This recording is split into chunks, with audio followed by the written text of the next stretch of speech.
Hey everybody. The sale episode is going to have to be delayed as the wonderful world of web development is causing some problems and some setbacks with the architecture for selling episodes. But I don't see why you should suffer, so we'll just carry on with the narrative until it's ready. I'll keep you updated.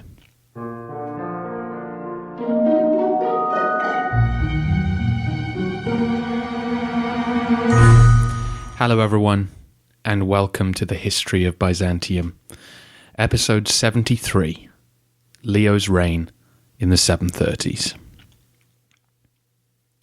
Last time, we discussed the Emperor Leo III's reign during the 720s, a time of continuing Arab raids and more civil war.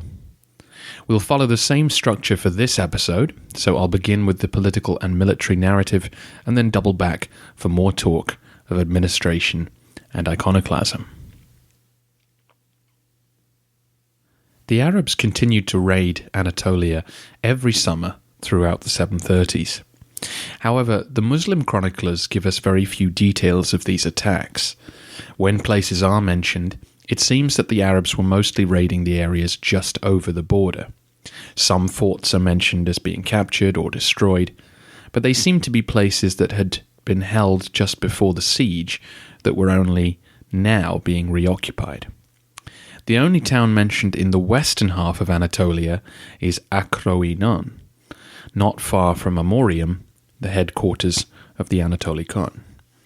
The sources report that a raid was made on its suburbs, implying that no serious attempt was made on its walls, as presumably the theme armies were shadowing the raiding party, waiting for an opportunity. This reduction in the force of raiding is probably due to two factors. One is the stability of the theme armies and their ability to successfully counterattack on occasion, but the other is the ongoing war between the Arabs and the Khazars. The Khazar Khanate had been an established state for about a century now, and very much liked the situation of chaos that had existed on its southern border since the rise of Islam in the 630s. The Khazars made a lot of money trading fur and other products from what would become Russia and Scandinavia with the Romans and the Arabs. They did not want a powerful neighbor to the south to threaten their interests, or indeed to threaten them militarily.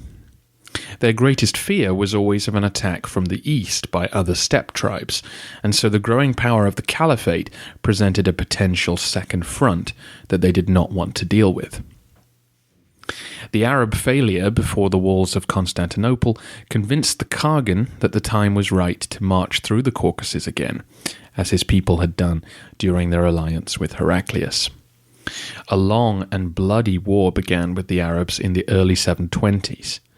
For the Caliphate, this second front doesn't seem to have hurt their recruitment efforts until around 730.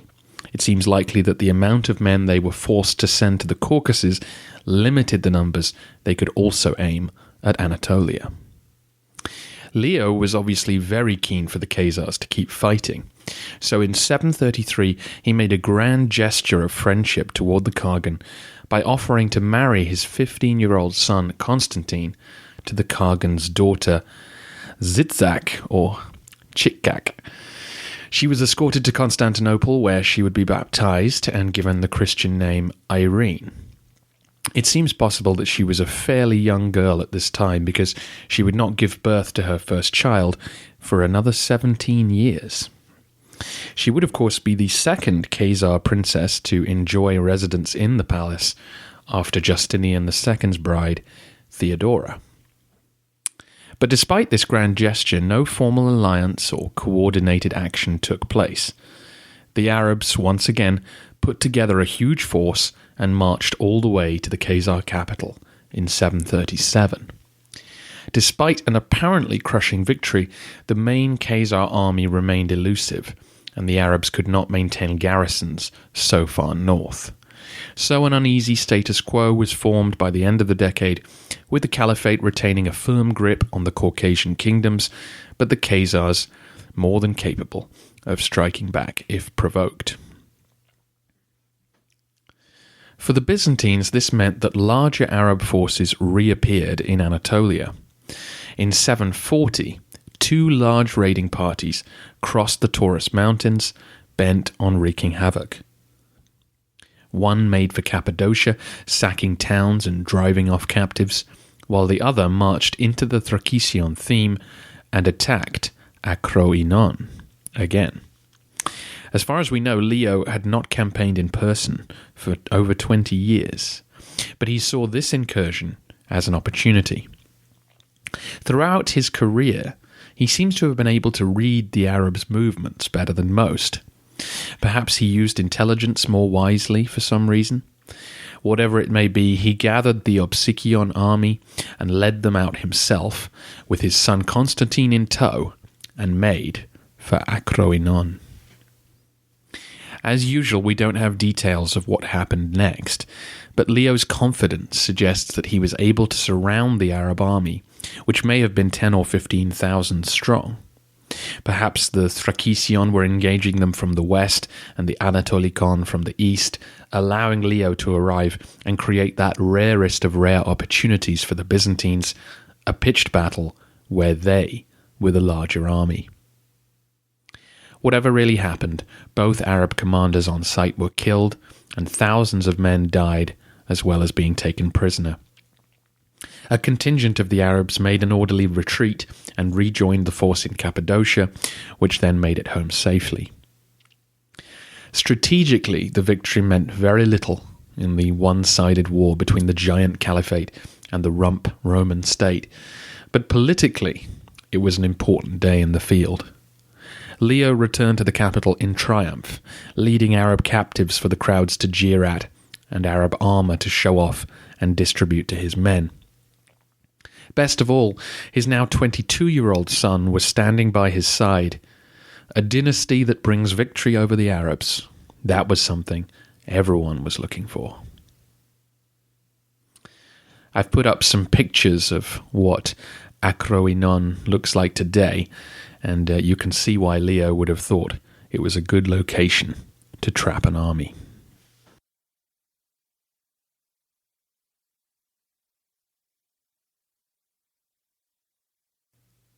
While events in Anatolia remained stable, things were falling further apart in Italy.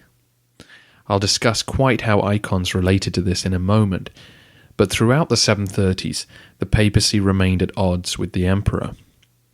It's not certain when this took place, but in response to this intransigence, Leo seems to have transferred the ecclesiastical authority of Rome over the remaining western lands to Constantinople. In other words, in southern Italy, Sicily, and the Balkans, the right to appoint bishops and manage finances was now given to the patriarch in the capital, depriving the pope of further income and influence. It's possible that this move came formally after Leo's reign, but it seems likely that the emperor was making moves in this direction with his tax policies anyway. Within Italy, the Pope, the Exarch of Ravenna, and the King of the Lombards were battling for influence in the absence of imperial authority. This culminated in 738, when a Lombard army seized Ravenna. The population of the city had been hostile toward Constantinople since their unfortunate treatment at the hands of Justinian II's men 30 years earlier. Now it seems a certain faction invited the Lombards to send in a garrison and forcibly eject the Exarch Eutychius. The Exarch appealed for support to the Duke of Venetia, who quickly brought ships in and helped eject the Lombard force. However, it was a warning of the growing power of the Lombard king Liutprand, who was getting closer to removing the Byzantines from northern Italy for good. Soon after the victory at Acroinon, a devastating earthquake struck Constantinople. The epicenter seems to have been in the Sea of Marmara, as its tides were affected and structures fell or crumbled in both Thrace and the Anatolian shore. Many people were killed, and the tremors continued throughout that year. Inside the capital, there was chaos. Buildings were buckling or collapsing. The statue of the Emperor Arcadius atop his column came crashing down, as did similar statues of Constantine and Theodosius. The church of St. Irene, next door to the Hagia Sophia, was damaged beyond repair. More worryingly still, portions of the land walls fell apart. Many citizens fled and preferred to live in wooden huts outside the walls for fear of being squashed in their sleep. Leo repaired the walls as quickly as he could. To finance this, he added a tax surcharge of 1/12, which was accepted given the unusual circumstances. But of course, the emperor did not remove the new tax once the walls were back up. The empire needed more cash, and this opportunity allowed him to gather more. That covers the outline of the 730s. It's now time to get back to the detective work necessary to understand the role of icons within the narrative. For this, we need to travel all the way back to 724, when apparently the Caliph Yazid announced a ban on all representations of living creatures within the caliphate. This fits with various hadiths indicating the Prophet's disdain for such images. However, most caliphs seem content to have let Christian churches be, except for demanding that the cross not be displayed on the outside.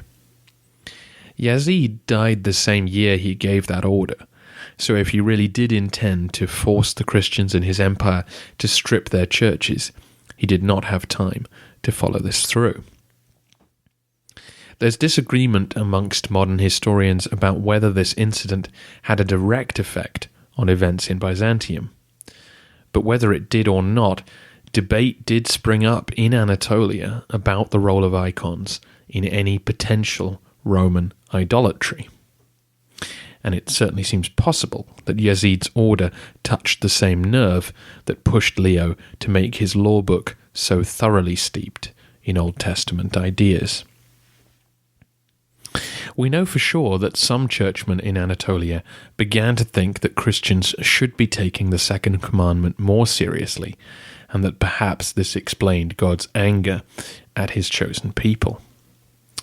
Two bishops in Bithynia, as in northwestern Anatolia, took up this cause and engaged in dialogue with the Patriarch of Constantinople, Germanos.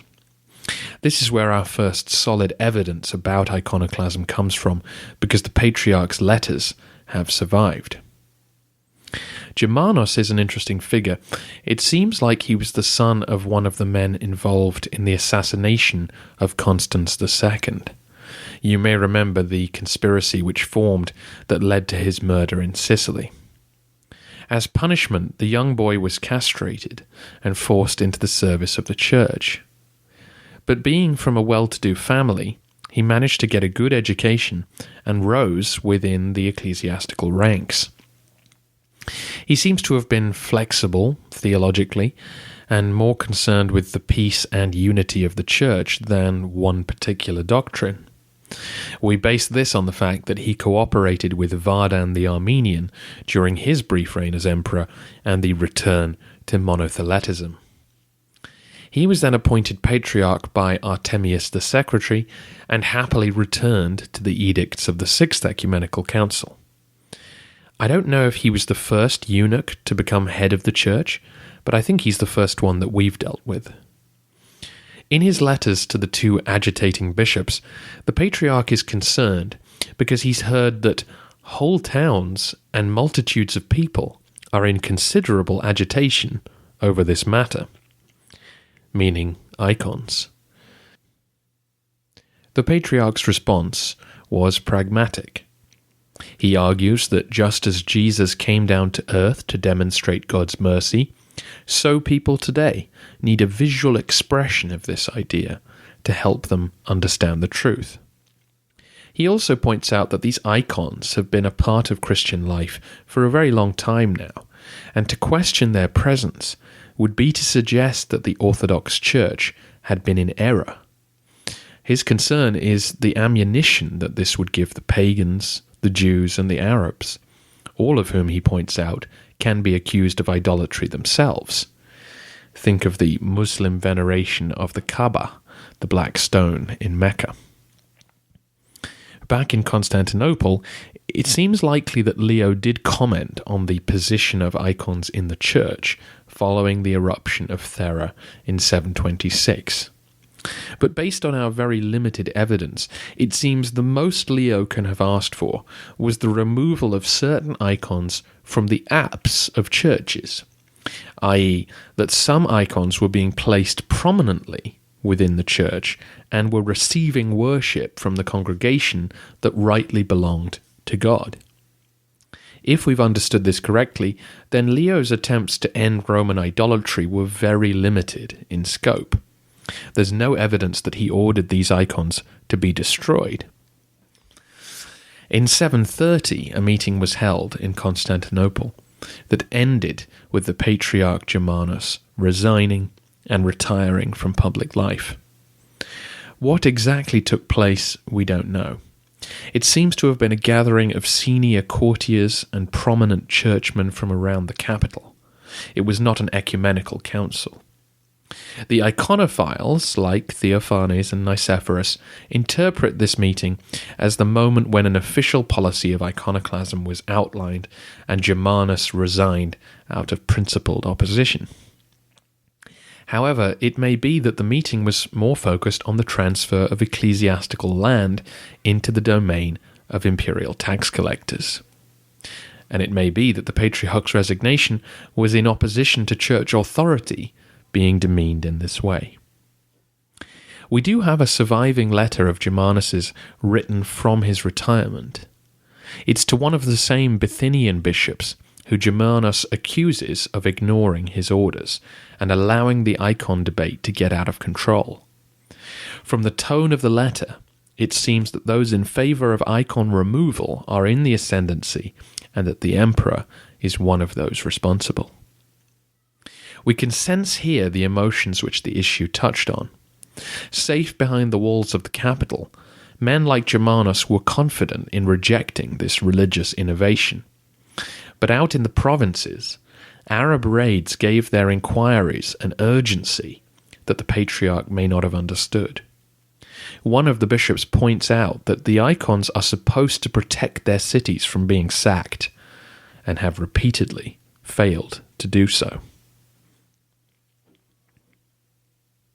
Whatever the true content of that meeting, the resignation of the Patriarch was a major event within the Church.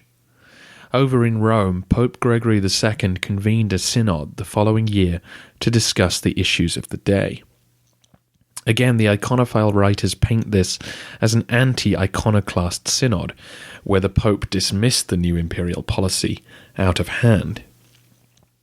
However, these reports are very suspicious, and again it seems like it may have been more interested in tax policy than icons.